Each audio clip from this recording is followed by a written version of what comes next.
Nos futuros livros de história, 2020 ficará marcado como o ano da maior emergência sanitária global desde a gripe espanhola. O ano da epidemia de coronavírus. O ano da estupidez negacionista. O ano do medo. O ano da agonia. O ano da peste. Só que lá em janeiro ninguém ainda sabia disso. Mesmo assim, as coisas iam mal. Foi no segundo dia do primeiro mês do ano que um bombardeio aéreo ordenado por Donald Trump matou Qassem Soleimani, o segundo homem mais poderoso do Irã. E o mundo ficou à espera de uma guerra que poderia redefinir o Oriente Médio. Na Austrália, as florestas continuavam ardendo em mega incêndios sem precedentes, um dos piores desastres para a fauna da história moderna. Se lá a tragédia era o fogo, no Brasil, mais especificamente em Minas Gerais, foi a água. O estado enfrentou o mês de janeiro mais chuvoso em 110 anos e 55 pessoas morreram em consequência das enchentes e dos deslizamentos. Em Brasília, o então secretário especial da Cultura, Roberto Alvim, fez o anúncio dos novos prêmios nacionais da área e, para puxar o saco do presidente, emulou o discurso nazista para as artes. A arte brasileira da próxima década será heróica e será nacional. Será dotada de grande capacidade de envolvimento emocional e será igualmente imperativa, posto que profundamente vinculada às aspirações urgentes do nosso povo. Ou então não será nada.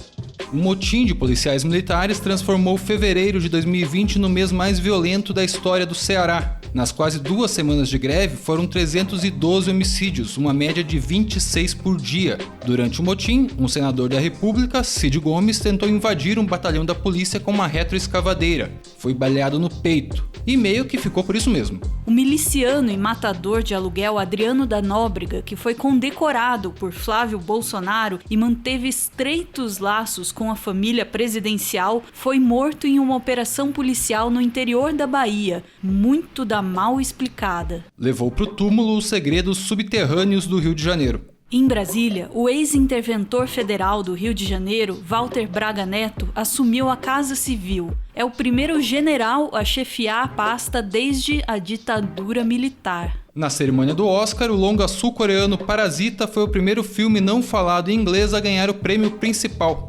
Durante o mês de fevereiro, a epidemia de coronavírus mostrou que não era um problema só do Sudeste Asiático. Mesmo assim, Jair Bolsonaro viajou aos Estados Unidos no início do mês seguinte. Ao lado de Trump, começou a deixar claro como trataria a emergência de saúde pública no Brasil. Ele definiu o coronavírus como uma fantasia criada pela imprensa. Mais de 20 integrantes da extensa comitiva presidencial acabaram infectados, incluindo o ministro do Gabinete de Segurança Institucional, Augusto Heleno. Quando retornou ao Brasil, Bolsonaro usou a cadeia nacional de rádio e televisão para aumentar a voltagem do negacionismo e brigar com governadores que tentavam iniciar as medidas de contenção do vírus. No meu caso particular, pelo meu histórico de atleta, caso fosse contaminado pelo vírus, não precisaria me preocupar. Nada sentiria ou seria, quando muito, acometido de uma gripezinha ou resfriadinho, como bem disse aquele conhecido médico daquela conhecida televisão. No mesmo dia desse pronunciamento, as Olimpíadas foram adiadas pela primeira vez na história, por causa da epidemia. Para não perder a razão e talvez na esperança de espalhar a gripezinha por aí, o presidente participou em Brasília de atos antidemocráticos que pediam o fechamento do Congresso e do STF. A imagem mais impactante do mês de março foi a do Papa Francisco rezando sozinho em uma praça de São Pedro completamente vazia.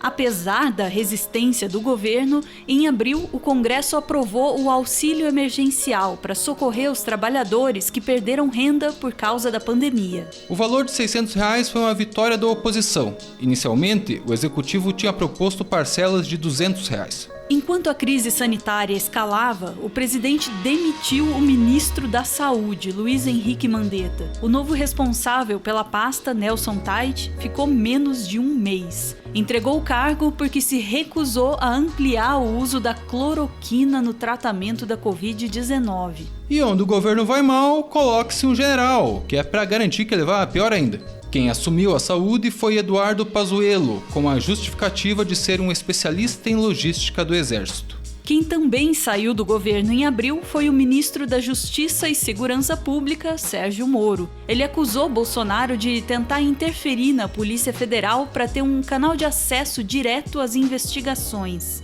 No mesmo mês, o ministro do STF, Celso de Mello, autorizou a abertura de um inquérito para apurar essas denúncias. O presidente continuou sua louca cavalgada de negação do coronavírus, agora montado em mais de 300 cadáveres diários. Para se esquivar de uma pergunta sobre o crescente número de mortes, ele disse que não era coveiro. E quando o Brasil ultrapassou a China no número de vítimas, lavou as mãos. E daí? O senhor não vai... Lamento. Quer que faça o quê? Eu sou Messias, mas não faço milagre. Em maio, o presidente voltou a dar a sua contribuição para a estabilidade do país, agravando ainda mais uma crise política no meio da crise de saúde. Em uma reunião em seu gabinete, anunciou a ministros próximos que ia enviar tropas para ocupar o Supremo Tribunal Federal, mas foi dissuadido. No Rio de Janeiro, uma operação da Polícia Federal contra o governador Wilson Witzel, ex-aliado de Bolsonaro, desencadeou o processo que continuaria com a aceitação do seu pedido de impeachment e afastamento do cargo. Nos Estados Unidos, George Floyd, um segurança negro de 46 anos, foi asfixiado até a morte sob o joelho de um policial branco. O assassinato desencadeou protestos que se alastraram pelos Estados Unidos e por outras cidades do mundo. No Brasil, um ato antifascista contra o governo Bolsonaro, puxado por torcidas organizadas, terminou em confronto com a polícia militar na Avenida Paulista. Por maioria dos votos, o STF derrubou as restrições a doações de sangue por homens gays, antes limitadas por normas da Anvisa e do Ministério da Saúde. No dia 22 de junho, o ministro do STF, Celso de Mello, autorizou a divulgação do vídeo de uma reunião ministerial que tinha acontecido exatamente um mês antes. As imagens eram um amontoado de incompetência, bravatas e paranoia. Mas um trecho deixava claro que Bolsonaro tinha de fato tentado interferir na Polícia Federal para salvar os seus. Já tentei trocar gente da segurança nossa no Rio de Janeiro, oficialmente, e não consegui. Isso acabou. Eu não vou esperar fuder minha família toda, de sacanagem, ou amigos meus, porque eu não posso trocar alguém da segurança na ponta da linha que pertence à estrutura nossa. Vai trocar. Se não puder trocar, troca o chefe dele. Pode trocar o chefe dele? Troca o ministro. E ponto final. Não estamos aqui para brincadeira. Pouco antes desse vídeo vir a público, o então ministro da Educação, Abraham Weintraub, anunciou a sua saída do governo. Aproveitou e saiu também do país, ao ser indicado por Bolsonaro para ser diretor do Banco Mundial. No Brasil, Weintraub era alvo de 2 inquéritos, um por racismo e outro por ameaça a ministros do STF.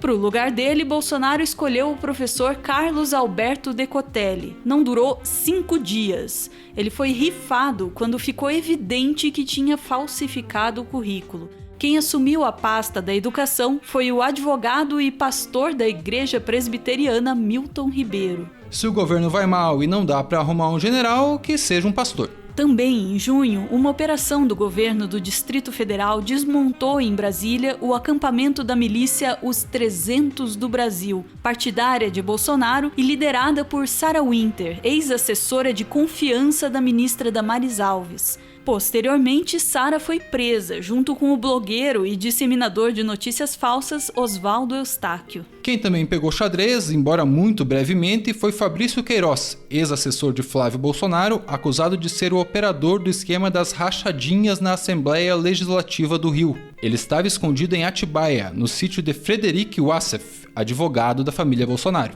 Quando o Brasil alcançou a marca de 30 mil vítimas da Covid-19, o presidente confortou o país dizendo que morrer era o destino de todo mundo.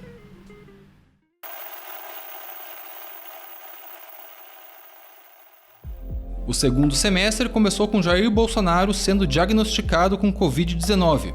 Em isolamento, ele desenvolveu o curioso hábito de interagir com as emas do Palácio da Alvorada. Em agosto, a SpaceX de Elon Musk se tornou a primeira empresa privada a colocar astronautas na órbita da Terra. Uma explosão no porto de Beirute, no Líbano, causada por negligência, deixou mais de 180 mortos, 6 mil feridos e destruiu bairros inteiros.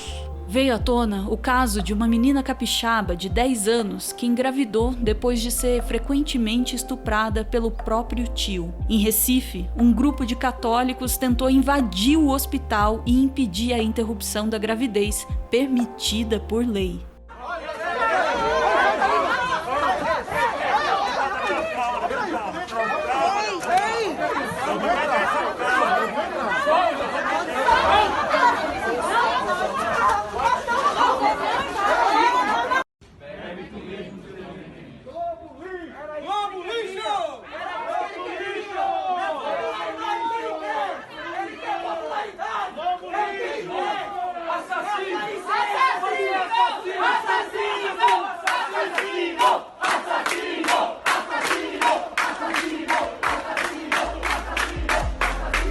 Pela primeira vez na história, o Tribunal Superior Eleitoral aprovou a divisão proporcional entre brancos e negros do Fundo Especial de Financiamento de Campanha. Com a mudança, as eleições municipais de novembro tiveram o maior número de candidatos negros já registrado. No Congresso foi aprovada a proposta de emenda à Constituição que tornou permanente o Fundeb, o fundo que financia a educação básica. O fogo voltou às manchetes. Na Califórnia, os incêndios florestais levaram morte, ruína e obrigaram centenas de milhares a evacuarem suas casas. No Pantanal brasileiro, as chamas destruíram quase 30% de todo o bioma, que é a maior planície alagável do planeta. Para o ministro do Meio Ambiente, Ricardo Salles, um dos problemas era a falta de boi. Se tivesse mais boi no Pantanal, tinha menos mato para pegar fogo.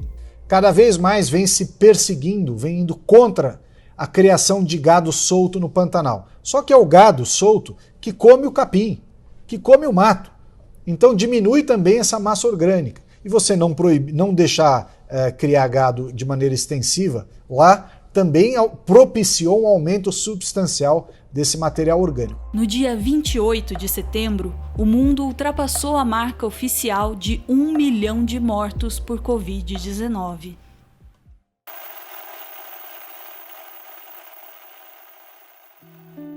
Com mais de 150 mil mortes causadas pelo novo coronavírus no Brasil, Bolsonaro afirmou a empresários que o problema da pandemia tinha sido superdimensionado. Na Bolívia, o ex-ministro da Fazenda de Evo Morales, Luiz Arce, venceu as eleições. Depois do golpe de Estado de 2019, o MAS, Movimento ao Socialismo, foi reconduzido ao poder. No Rio, o Hospital Federal do Bom Sucesso pegou fogo e matou 3 pessoas. O risco de incêndio nas instalações era conhecido desde o ano passado. A segunda onda da epidemia de Covid-19 alcançou a Europa e países começaram a anunciar novas quarentenas. Uma operação da Polícia Federal para combater desvios na saúde em Roraima encontrou R$33 mil escondidos na cueca do senador Chico Rodrigues, do DEM. Quer dizer, não foi bem na cueca, mas vamos deixar assim por respeito às senhoras. No dia 5 de novembro, Cássio Nunes Marques tomou posse como ministro do STF no lugar de Celso de Mello. Foi o primeiro ministro indicado por Jair Bolsonaro, num acordo costurado com o grupo de partidos que convencionamos chamar de Centrão. No dia 10, o Brasil ultrapassou a marca de 162 mil vítimas da Covid-19 e o presidente voltou a insistir na volta à normalidade, seja lá o que ele imagina que seja isso. Não adianta fugir disso, fugir da realidade. Tem que deixar de ser um país de maricas. Olha que prato cheio para a imprensa. Ó. Prato cheio para a urubuzada que está ali atrás. Ali. Temos que enfrentar, peito aberto, lutar. Que geração é essa nossa? Também no início de novembro, o Amapá sofreu um apagão que deixou 90% da população do estado sem luz, ou recebendo energia por um sistema de rodízio durante 3 semanas. Foi a pior crise desse tipo no país desde 1999. O presidente deu as caras por lá no 19º dia de escuridão. Nos Estados Unidos, Joe Biden derrotou Donald Trump nas eleições presidenciais, o que talvez seja um sinal de que o mundo vai deixar o porre autoritário que decidiu tomar nos últimos anos e finalmente encarar a longa ressaca da reconstrução. O trauma foi tão grande que Bolsonaro demorou 1 mês para reconhecer a vitória do democrata norte-americano. E quando as eleições municipais chegaram no Brasil, o resultado também não foi exatamente animador para o nosso presidente. Dos 62 candidatos que ele apoiou de forma explícita, 47 foram derrotados. Ainda em novembro, o cidadão negro João Alberto Silveira de Freitas foi espancado e asfixiado até a morte pelos seguranças de uma loja do Carrefour em Porto Alegre, no evidente ataque de racismo e violência bárbara. O governador de Santa Catarina, Carlos Moisés, do PSL, mais um aliado de Bolsonaro, foi absolvido no primeiro dos seus processos de impeachment. Ele tem outros pela frente. No Brasil, o impeachment como arma política virou mato. O mês terminou com a morte de um dos maiores jogadores de futebol de todos os tempos, Diego Armando Maradona, o maior rockstar do esporte mais popular do mundo.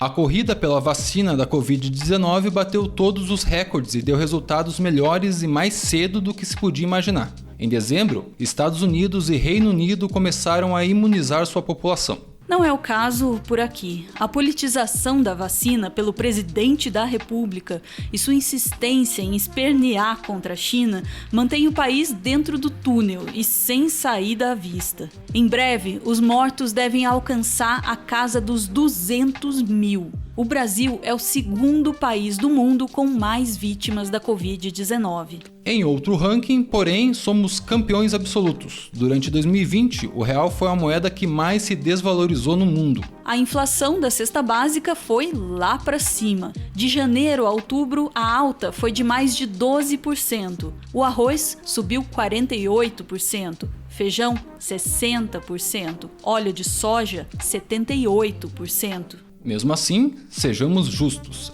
É um erro dizer que em 2020 o Brasil fracassou. Para fracassar, alguém precisava ter tentado. Nós somos os maiores fabricantes de vacina da América Latina. Para que essa ansiedade, essa angústia? Nós somos a referência na América Latina. E estamos trabalhando.